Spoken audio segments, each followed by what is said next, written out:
Welcome, everyone. We're going to give this a couple of minutes to let everybody get signed in.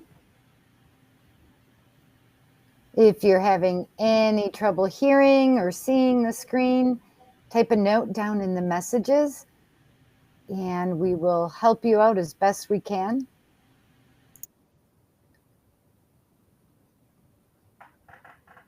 If you want to share anything during the event or you want to let us know where you're signing in from, you can see down in the screen where you can type your message, let us know who's here.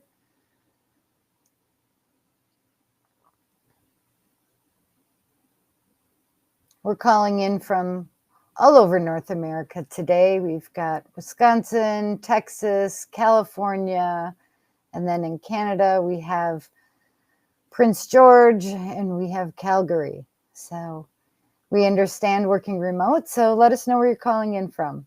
Be great to hear.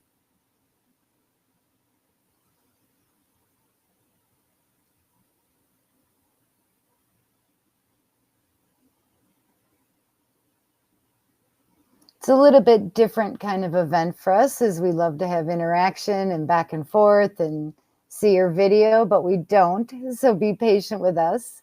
Please, chime in if there's something during the event that you have a comment on, would like us to talk more on. We're happy to do that. We do have Jen here monitoring everything. So if you need any help, Jen, do we have people signed in? I can't see the sign in. Are we good? Awesome. We do, and everyone has access to be able to chat. Fantastic. Well, let's get started. It's top of the hour. Good day and welcome everyone to Waterplay's Mastering Splash Pad series. This 4-part workshop is tailored to enhance your expertise in splash pad design, reaching out to the design community to cover essential topics like basic principles, technical details, plumbing, mechanical needs. We're also going to delve into inclusive play philosophies, and some of those design deliverables that resonate really well with your client and your community needs. This is hosted by Waterplay's design and specification team. And we're really bringing the design community together to help boost your confidence, spark some creativity, and help create global communities connected through play and social experiences. And that's Waterplay's purpose. What does Waterplay do? We help design and build cool outdoor places where people gather and play. And what does our design and specification team here at Waterplay do? We're an extension of your design team. We have dedicated, our whole team is on here today. We have dedicated design and specification services like pre-design support, feature layouts, play zoning, plumbing, budgeting, master planning, detailed 2D designs, Revit designs, along with things like proposal packages and things to support your proposals to your clients. Our team is kind of like your secret advantage, your technical team behind the scenes. We like to say we're an extension of your design team. And that's why we've invited you all here today. Some of our topics will be 101. For those of you that are just getting into splash pad design, adding it to your portfolio. Some of it will be a little more technical with our Let's Get Technical, hosted by our very own Jeff Scobie. A lot of you, I know, have worked with him before and know his abilities to help your technical and mechanical teams. So this is Splash Pad 101. You have registered, you have signed up, you should have invites for all of the events. We hope to see you at all of them. So welcome today. I'd like to introduce our team. I am Melinda Pearson. I am the Design and Specification Manager. We're going to go into learning objectives first. Perfect. Let's do that first. So our first one is really identify the state of play and why splash pads. We all know they're loads of fun, but there is some science behind it, some real reasons of how they respond to the play and what today's kids are doing. Another learning objective is you're going to be able to describe the process and the steps of this design. We're going to learn what's needed for successful splash pad design. It's not all what it looks like or how much water. There is some philosophy behind it. What do we have for action, reaction? What do we have for the curiosity cycle? When is it successful in a community, and what does that look like? And we're going to understand how we can help provide assistance to you throughout all these different stages. So those are your learning objectives.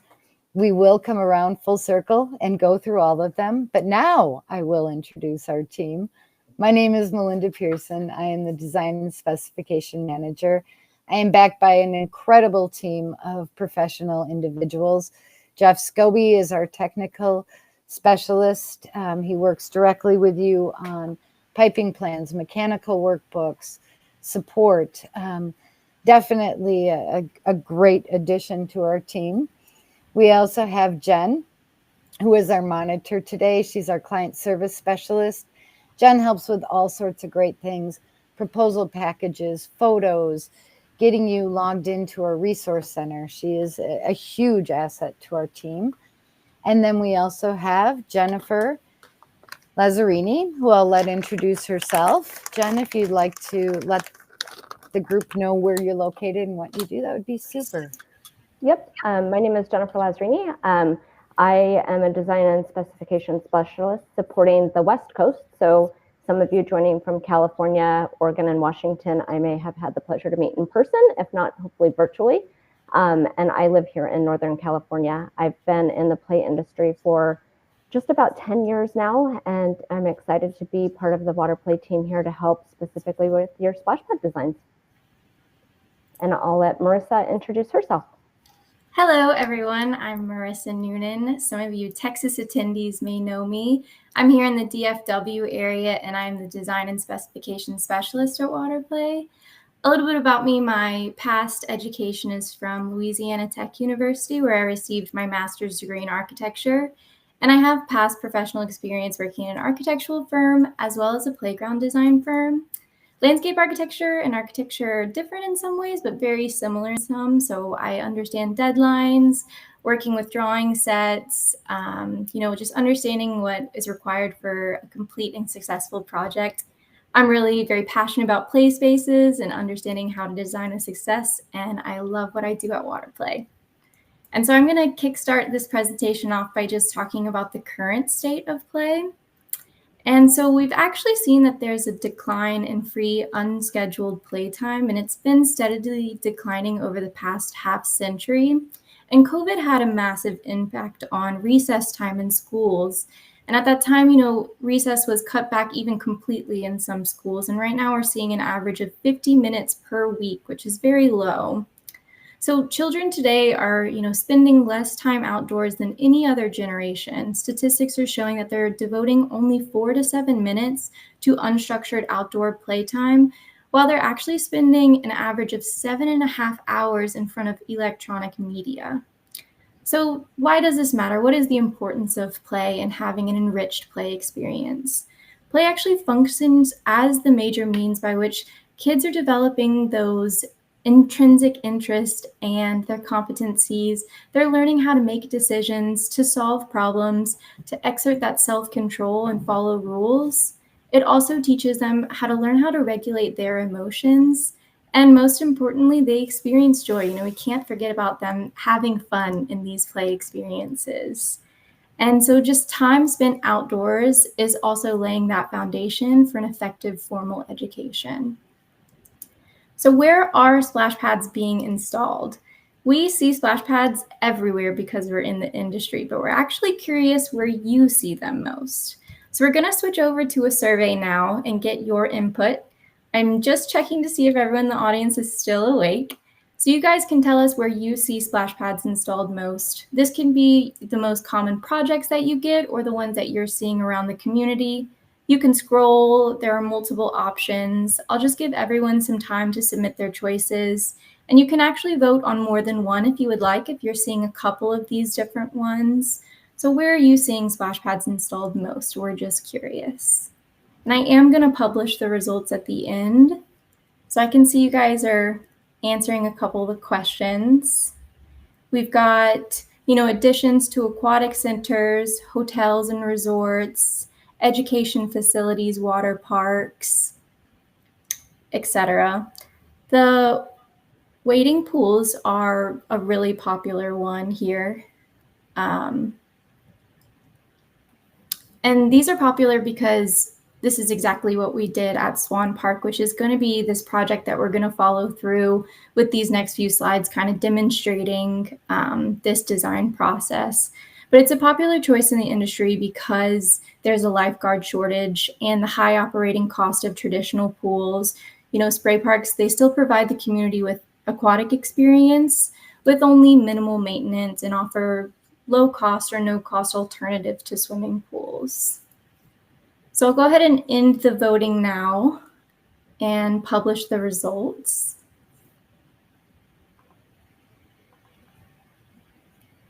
So you guys can see where we're seeing splash pads.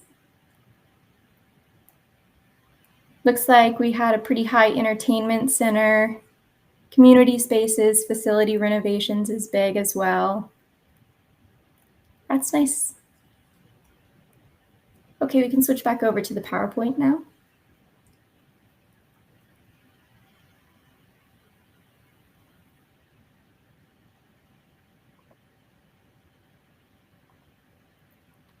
So getting started, you guys might ask, where do I start? So in these next few slides of the presentation, we're going to go over the typical splash pad design a project might take on. Keep in mind, all projects are different with their own unique ways and hurdles, but this will help you understand all the steps in the process that you should be taking so that the next time this opportunity comes about, you're fully prepared. So who's on the project? Who's the A team? The designer of record, that's going to be your landscape architecture firm or architecture firm. For our example project, which is Swan Park, that was MSA. The aquatic consultant will sometimes be on the project, but not always. They are really familiar with aquatic codes and regulations and can assist the project because that's their specialty. Swan Park did have an aquatic consultant, and it was WTI on the project. The general contractor, this is the person who's going to ensure that the plans are being followed through. And Swan Park, had WDF and Newman's Pools, which was actually their hometown. So that was nice having someone so close. Your MEP team has expertise in each specific trade of mechanical, electrical, plumbing, and civil. Amenity manufacturers, that's us. We're here to support you as well. So each team has their own specialties and strengths, and together we're collaborating to make a well-rounded design. So that project process that it's going to go through can be mapped out as pre-design, concept stage, schematic design, design development, and construction documents, and installation and beyond. So we're going to cover each one of these stages in this next presentation and just outlining where the splash pad is at in that stage for you guys. So getting started with pre-design, very early on in the project, before you even have a concept developed out, you're still exploring, you're still researching, you're still understanding the project more. You can see in this image the overall lot that Swan Park was going to be located at. And for this, at this stage, Swan Park, we were actually really involved with the mayor. So this is about 2 to 3 years before it was finished and installed. We were working with landscape architects and the mayor really early on just to establish what the goal was for this site. So if you're at this stage and you're considering a splash pad, you might be unsure if this splash pad is the right fit for this project. The best thing to do is to engage with experts to build your knowledge on splash pads. You can do that through CEUs to understand play philosophies, aquatic space, children's behaviors, and many other topics that may be useful. Also, a list of locally installed projects that you can go out and visit and observe and have fun. Lunch and learns that are specifically crafted for your office that can focus on a niche topic for you.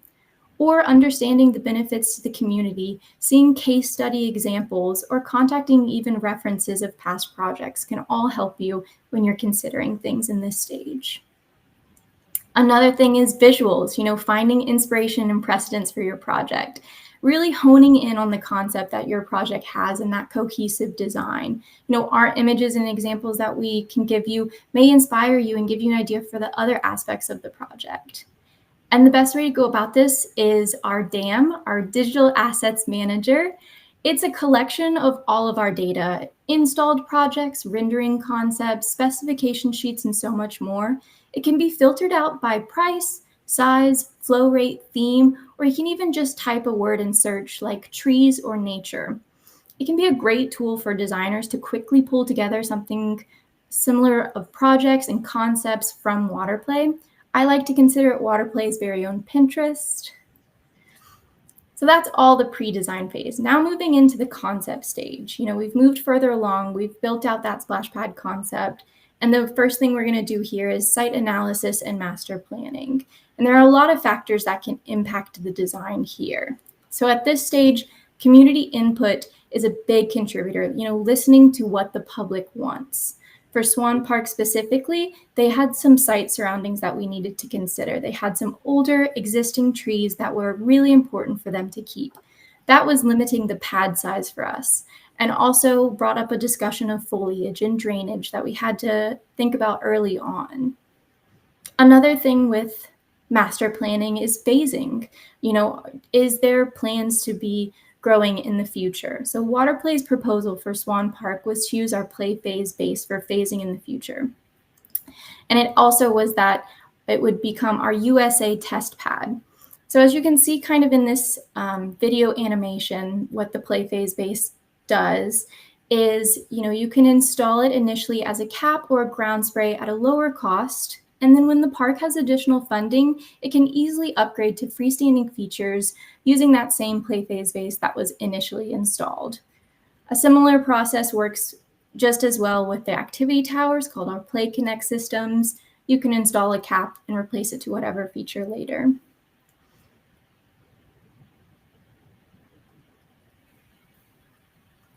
Timeline is another great thing to think about in the concept stage. Understanding your project's timeline is crucial for your success, and it will also help us and Design Inspect do our job well. So Swan Park had kind of worked backwards creating their timeline. They had a specific day that they wanted to open, and they had limitations by the weather. So they knew they wanted to open in the early summer, and they worked their way backwards from them. As we know, projects can be completed as quickly as 2 months, but more commonly take 6 to 12 or even more from what I've seen. So when you have that set water date that you want the park to be installed, ready, and turned on, you should always work your way backwards and allow enough time for manufacturing, shipping, drawing, all of the critical stages of the process to get completed. So moving into the schematic design phase, the SD phase. So there's a lot of things to think about in schematic design, but we still really are early on. We would recommend thinking about budget, play equipment, mechanical equipment, freight, installation, permit fees, all of these can start adding up. Surfacing choice will also impact the budget. So some things that can impact the cost that you can start to think about, or questions you can ask, is, are there going to be utilities on site? What is the size of the inlet water line? And also, if the client is interested in cooperative purchasing, that can discount the cost exponentially. So in this SD phase, there are some key design considerations that I wanted to go over. Overspray area. So the overspray area is an additional offset space of the pad that allows for water to be carried off by kids or by wind that's blowing the water a little bit farther than the intended spray zone. So thinking about your overspray zone, where that fits in, whether that's going to be 5 foot to 10 foot, different places get different levels of wind, and just designing with that accommodation. The walkways, the dry pathways to and from the splash pad, the pad size and shape, whether it is a linear design that is long and skinny or a peanut kidney shape. What you want to avoid here is having a splash pad size and shape that doesn't cater to the features, to the mechanical, or to the budget. So for example, if you have a 20,000 square foot splash pad, which is quite large, with a small feature budget, and you're wanting a smaller mechanical system like a flow-through system, that would be difficult to fill that space with that particular design.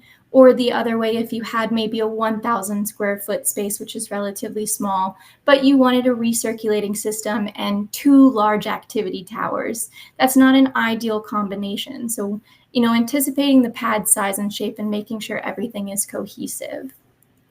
The seating area, kids get tired, and parents and caregivers also have a much more pleasant experience if they have a seating area, which is eyesight in the splash pad. Sustainability and how much water consumption the client wants or is comfortable using. Budget, like we just talked about. And drainage, if you're designing a zero depth splash pad, the preferred grades are 2 to 5% slopes. You really want to eliminate all of those bird bath areas, we call it, where water is being collected and not directly going into the drains. Another thing in SD to think about is this water management considerations and the cost of ownership. So Swan Park did have some hurdles here with local regulations. Swan Park's located in Beaver Dam and had a regulation of using 50,000 gallons a day. So they were originally on the fence about investing the money into a recirculating system, but they were also really set on the features that they selected. So cost of ownership is something to think about. They may be able to afford that initial construction, but what happens in year 2 when they cannot afford the operational cost of the pad because the water bill is too high, or they're in a spot where it needs too much site supervision?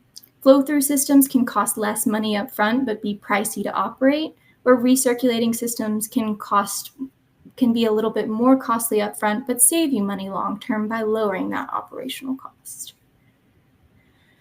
Waterplay Interactive. So this is a really great, powerful tool that helps us put initial ideas together to showcase that overall look. It's perfect for the SD phase because it's really easy to make updates and changes along the way with the project and life cycle.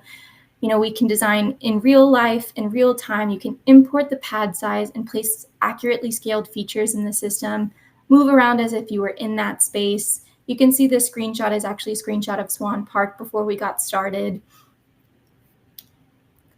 And you can also, keep track of those spray impact zones, the ADA compliance, which we'll go over in later slides. But if you're more interested in seeing how Waterplay Interactive works in real time, you can also join us for session 4, which is going to be a design charrette, which you guys will be able to interact with us and work in real time. So feature selections, we're in that SD phase. You have picked out those features you're in love with the most. We can help you lay that out the best way on your pad. And the best way to go about that is with our play zones. So coming from my background in playground design, they will often do a 5 to 12 area and a 2 to 5 area, completely different structures, completely different areas, oftentimes labeled big kid area and little kid area. And this does not always make sense because there is always that 5-year-old who wants to go on the tallest slide and always that 9-year-old that is maybe more imaginative and likes more quiet, gentle play features. Also, labeling areas can impact a kid's self-confidence, make them feel like they are not where they belong. So Waterplay's philosophy on splash pads, it's not based on age, but rather the play kid's energy. So starting off with that development and discovery zone, this is a quiet, contemplative area, gentle flows, very predictable sprays. This is a place where kids can really focus on the now, be present, be engaged, be imaginative. That exploration zone is that middle ground, it's that universal area. Here we like to put features that are bringing kids together, they're collaborating with one another, or even incorporating competitiveness and, just a little bit more fun.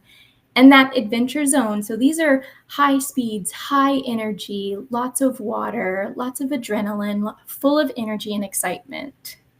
And so including these areas in all of your designs will just help you create a successful and inclusive design that is suitable for all kids and all abilities. So design options. In schematic design, you might still be in between different design options due to price, due to themes, space, circulation, or even systems if you're weighing the option of a flow through versus recirculating. So you can come to us, we can create multiple design options for you to see, to compare, and to narrow down that direction that you want to move forward with in the design development phase. and even providing you with assets. Even early on in the SD stage, we can give you CAD blocks, Revit files, SketchUp files, whichever program you guys are working in, we can accommodate for. And whether that's to add our features to the overall site plans to get the overall look correct, or if you're doing early on in-house renderings, whatever it may be. And some supporting materials and packages. Just tying this all together, we can put everything into that concept package for you. Renderings from our program with real life photos of the project next to it called out to the side. Inclusivity plans, mapping out that circulation, the 7 principles of universal design, and the plans showcasing those play zones that we've created where they're located on your design.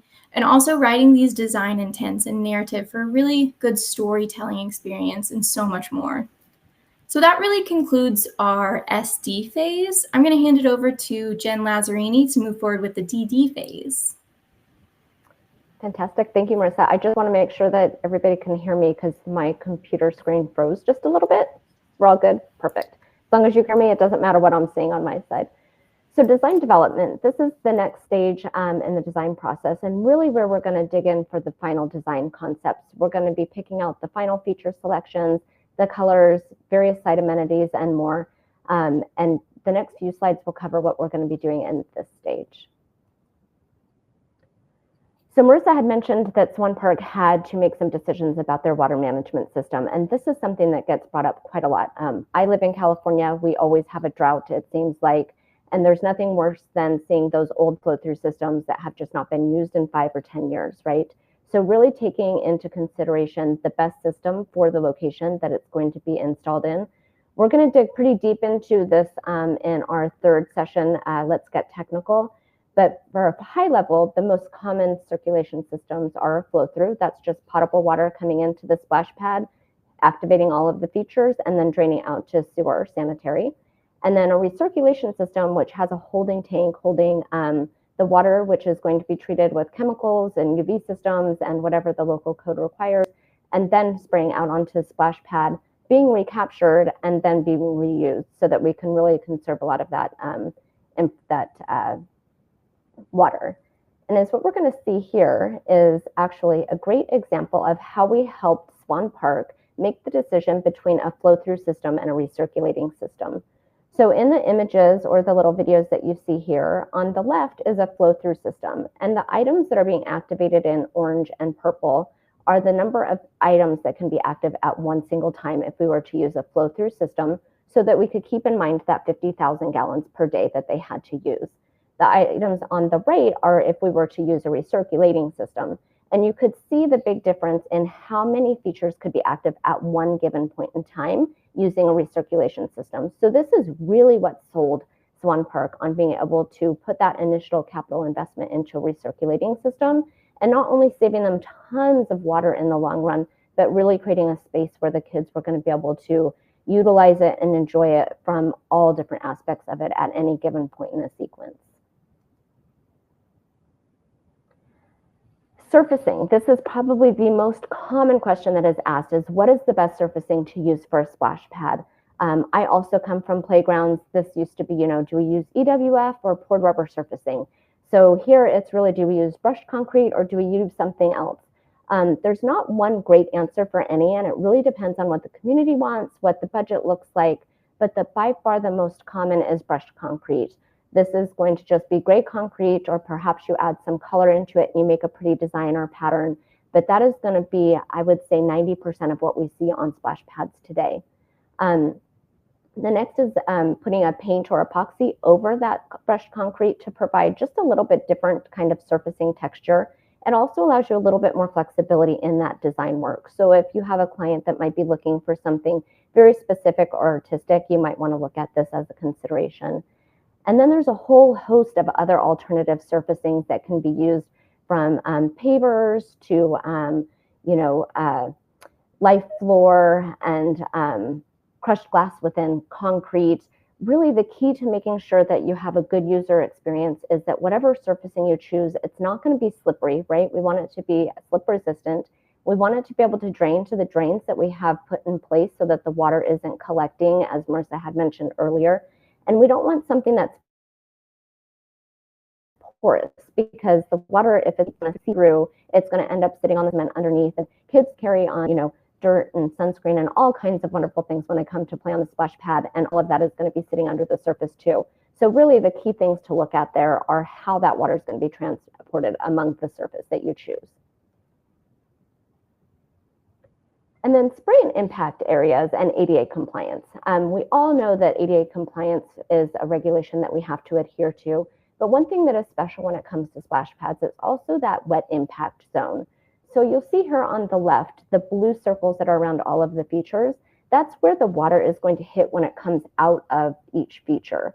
And then Marissa mentioned that we have the overspray area, and that zone will range anywhere from a couple feet to 5 feet or 6 feet, depending on the local codes. And that's, again, where the water is going to splash to. So maybe it just might be water bouncing off the surface and going elsewhere. It's going to run off and drain somewhere.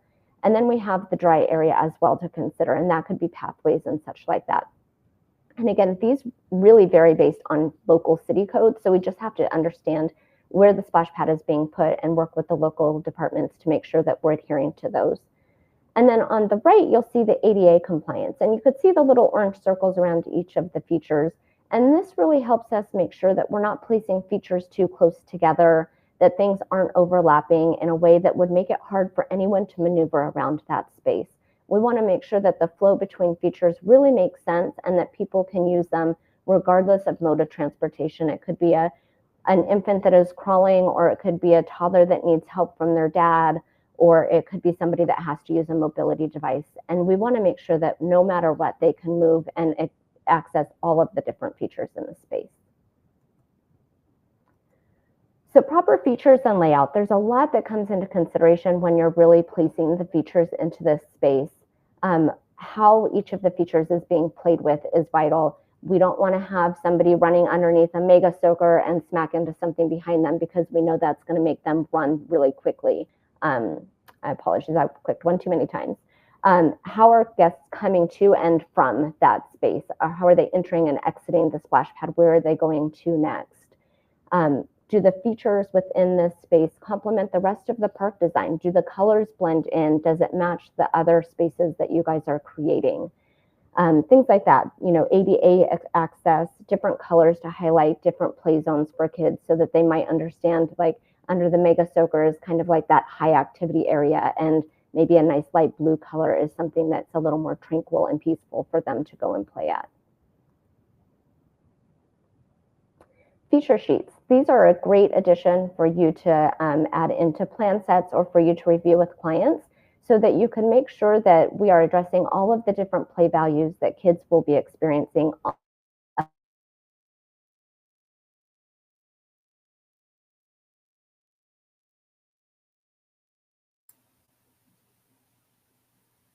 Did we lose Jen's voice?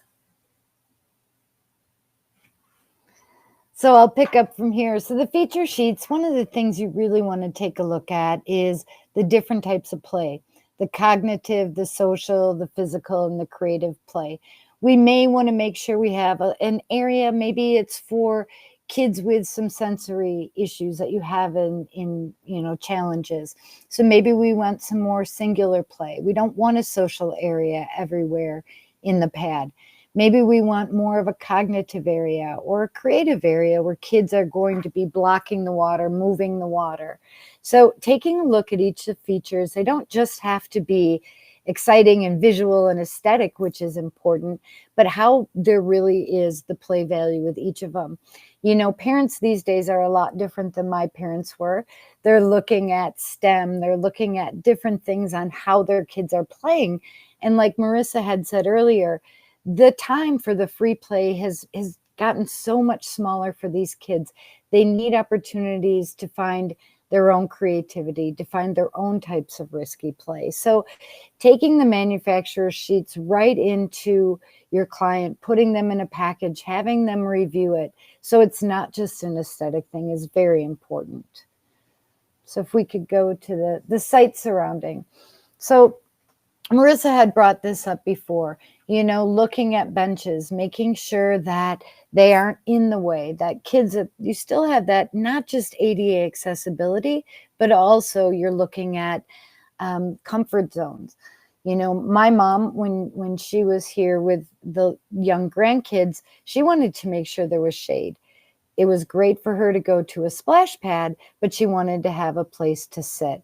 Making sure we're putting water and kids. You need a restroom really close by, because that's going to be somewhere. And families look at this too. And you all know this as LAs and designers, that, if you have comfortable spacing, people are going to stay longer. They're going to come back more. And so it's very important to make sure that type of amenities and those surroundings are proper.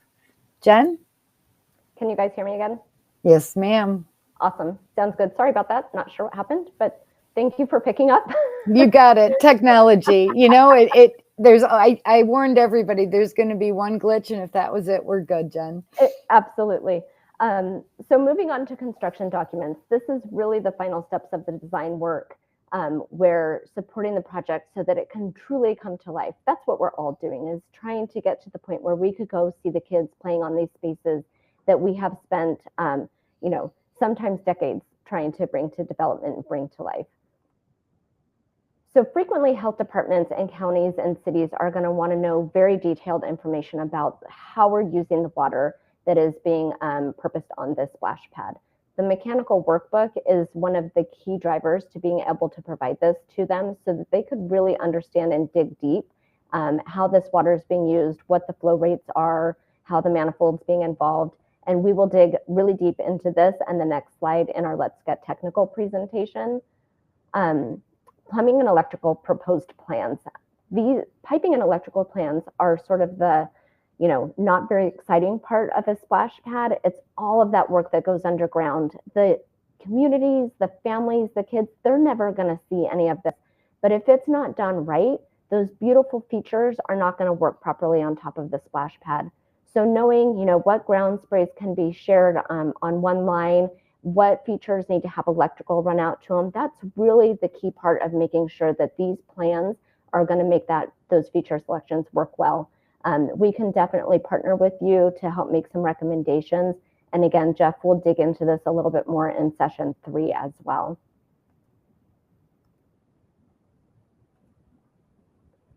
And then Marissa had mentioned being able to provide you with different assets along the way. We could also tie in with you the mechanical plans, the piping and plumbing plans in either AutoCAD or Revit. So whatever format you guys are using for your final design drawings, we could go ahead and supply that information back to you in that same file format.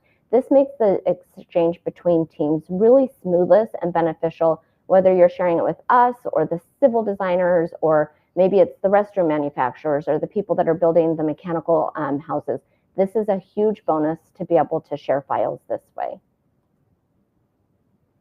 Spec sheets. This is a great asset to include in your final construction drawings.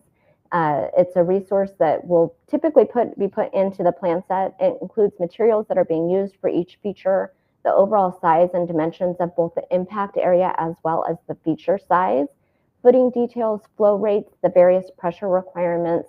This really helps the general contractors understand what all of the features are going to be, so that they can provide the best bid available to them at that point in time. These are also available in both PDF and CAD files, so that it makes it really easy for you to be able to install or place into your plan set. Written specifications. This is just a detailed spec that can be put into that overall bid document. This really helps you so that if somebody is presenting an as equal, that there are very specific requirements that need to be met.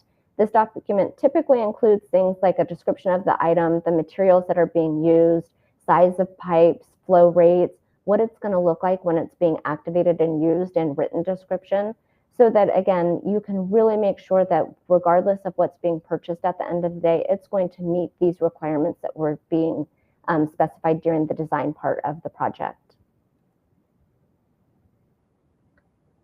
And then finally, moving on to installation. It could have been, again, decades. I have worked on some projects for, I'm getting phone calls from my playground days from 10 years ago where projects are finally going out to bid and being installed.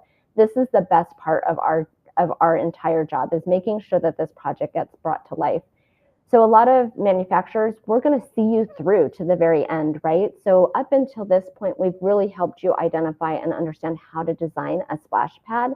Now, what do we do and how does it get supported once that bid is completed and you have a general contractor put in place? So understanding the timeline, this is really where that A-team that we talked about, it was about 35 or so slides ago that Marissa had mentioned, really comes into play and really works together to bring this site to life.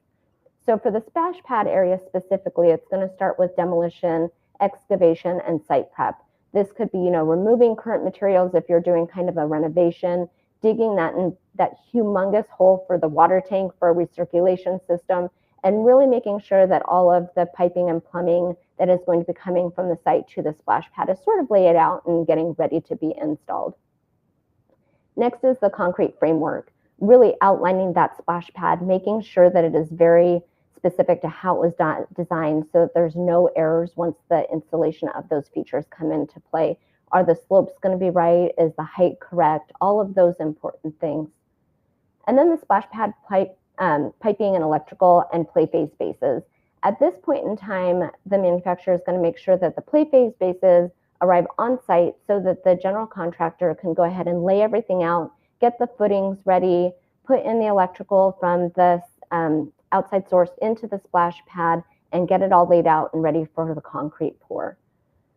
The concrete pour, this is going to be a step regardless of what surfacing you choose, either brushed concrete or if you end up going with live floor, the concrete is going to be poured and then you're either going to do a brushed finish or you'll leave a little bit of a gap so that you can put the live floor on top so that it's all smooth to grade finish.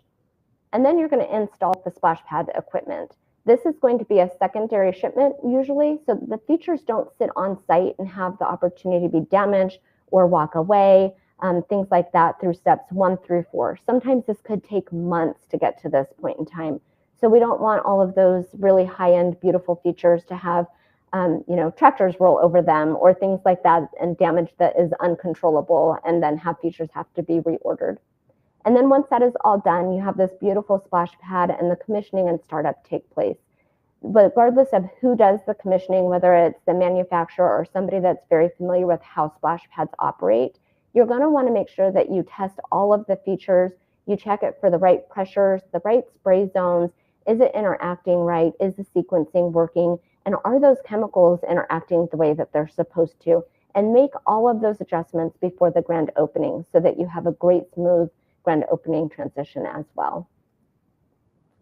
So a few things that we have found over this time that are going to be the most important documentations and support that manufacturers can provide is install documents. These are really a tool for the general contractor to make sure that they know what parts should be included, how to assemble any features on site, what kind of footings are needed, how the electrical gets put into place, materials that are being used, like that.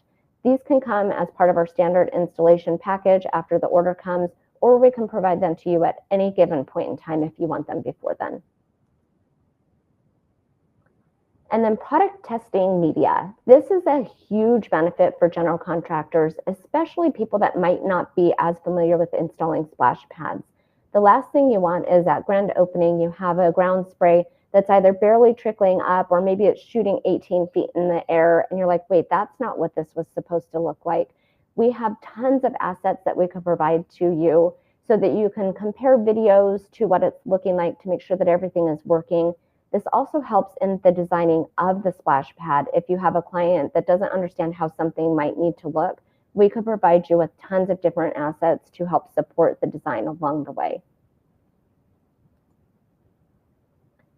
And then support. So the splash pad is in, everything is running, and you need help of any kind from the time that order is placed to maybe 15 years from now when maybe something just isn't operating properly, or there's a brand new operator on staff and he has no idea how to start the splash pad up at the beginning of the season. We are truly just a phone call, email, or YouTube click away for tons of support documentation that we can provide you at any given point in time. So just to recap really quickly, we are just going to run through a couple of great images that we have walked through for pre-design, concept design, schematic design, and these are all just very specific to Swan Park and the development that we had there. This splash pad is open and active now, and we've just most recently had an update with our most recent product launch, the tide pools. So we were actually able to go on site and change one of the ground sprays that they had in there currently and change it to this little seashell tide pool down here at the bottom, as well as add a couple of new features and amenities. And this is one of the great things about having that play phase base, is being able to retrofit things moving forward as we need to and want to. And I believe now I'm going to turn it back over to Melinda to address any Q&A that we might have. And thank you all for being here today. Thank you, Jen and Marissa. That was awesome. Great pictures to look at the end of the season here. I know it's still quite warm in some parts of the U.S. It's not here in northern Wisconsin. And they did close the splash pad at Swan Park. Yesterday was the last day. But typically in Wisconsin, we're going to hit 90 degrees again yet this fall. So the beautiful thing about that is that the pad can open up during those shoulder seasons. So when we do get that warmer weather, they're planning on opening up at some point. Excuse me. So they were looking at about 50, about 50 kids per day or 500 kids per day were showing up to that splash pad. And it's in a park that is right in the center of town, which is something else to consider during the design process. How are kids going to get there? Can they ride their bike? Can they, get on, a bus line? How do families travel there? We have enabled question and answer mode. And I know some of you probably have some questions. Please type it into the message section. If you aren't really ready to ask a question right now and you think of something afterwards, we do have 3 more sessions coming up, which, Jen, could you turn that into question and answer mode up on the screen so we can all see the question? I'm curious which agent in charge of grading, since I can tell there's going to be a lot of small lower graphical for water collecting. So which agent in charge of grading? So would you mean perhaps the civil engineer would be in charge of that? Not quite sure what we're asking there. Jeff, and feel free to jump in at any time. We know you're still there. For water collecting. We're working on a couple projects right now that are in floodplains. And so we're working really closely with the engineer of record on there and also the civil engineer to look at how are we going to adjust for footings? What are we going to do if there is any type of water collection or flooding? So really looking and doing a thorough site analysis during the very early stages is going to save a ton of headaches later on down the line. And that's why that when we talked about that full team and having that MEP, having those type of maybe an environmental, someone on staff is very important. I hope that helped answer. We do have a couple other sessions. Perfect. Got a thumbs up. I love this. We got used to doing these types of presentations during the pandemic, and we did quite a few CEUs, and we do still have CEUs available for your group. We have LACIS accreditation and AIA. So, if there's any groups that want to reach out to Marissa, Jen, or I to schedule some more in-depth CEUs for some credits, we're happy to do that. We have coming up Fun for All, Inclusive and Risky Play. It's really a neat session, you guys, to take a look at, because what we're trying to do is give you the language, the narratives, and the graphics that you can then take over to your clients and share with them, really supporting you in that manner. We're doing these splash pads all over the world, and we're gathering so much great information on fun and play. So that one's coming up on October 2nd. You should have an invite in your inbox for that.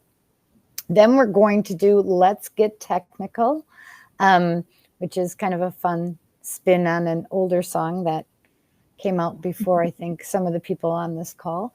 But we're going to do a Let's Get Technical. Jeff is going to go into the nitty-gritty of some of the questions you may have today, or you're thinking, how do we plumb that? What do we do for manifolds? What are solenoids? So we're going to get really into that. And then we're going to do something fun. And a little challenging and daring here with a virtual design charrette and a little holiday celebration. So we'd really love your input. You know, we all learn from each other. And in this industry, it's just like kids learning how to play from each other, you know, learning new skills. We really want to take from your design community and have you participate in our design charrette. I've heard rumors that there's going to be some kind of a prize for someone that attends all 4 of these events. So maybe a drawing, maybe something, you know, cool. So stay tuned for that. But do we have any other questions, comments? Love to hear what you guys are doing on splash pads, maybe some successful ones. Oh, we got a quiet audience this time, you guys.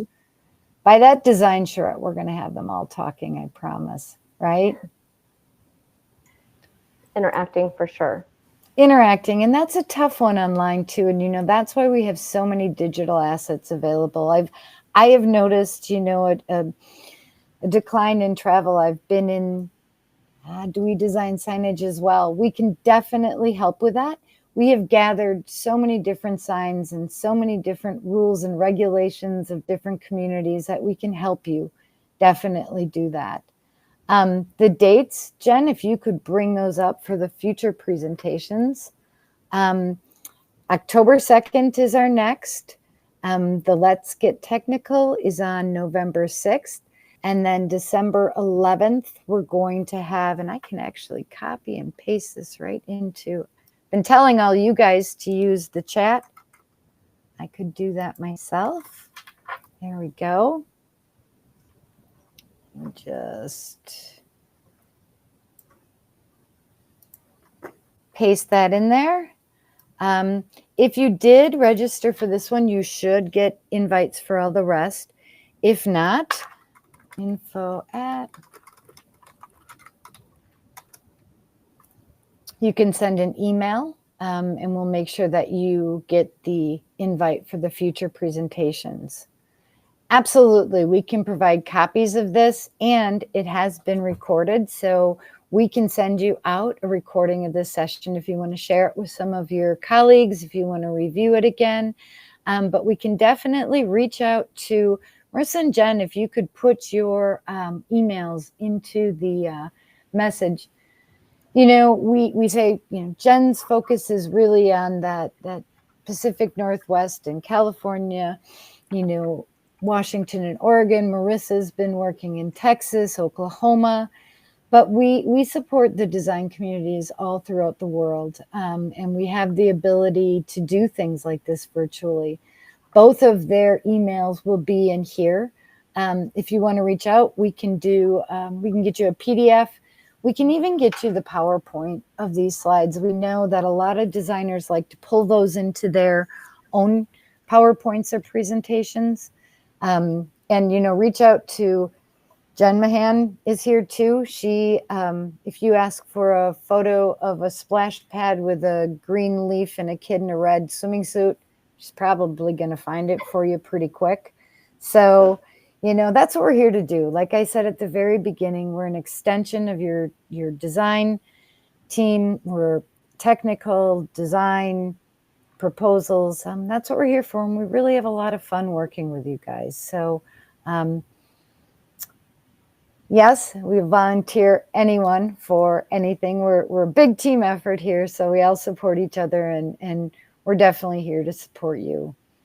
Do we have any other questions or comments? We hope to see you guys at the rest of these sessions.